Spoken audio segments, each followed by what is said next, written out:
Una nit molt esperada per tots els mataronins és la nit del 25 de juliol, la nit del desvetllament bellugós, on la família Romafaves, al ritme del Bequetero, anirà baixant fins al Pla Santana. Endavant, Joana!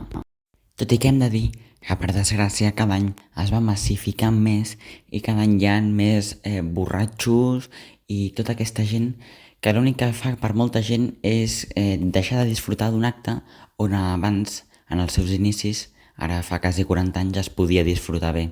Però bueno, anem a disfrutar del desvetllament bellugós.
Moltes gràcies i amb el meu company Arnau us veureu després a l'Escapada Negra Nit. Adeu!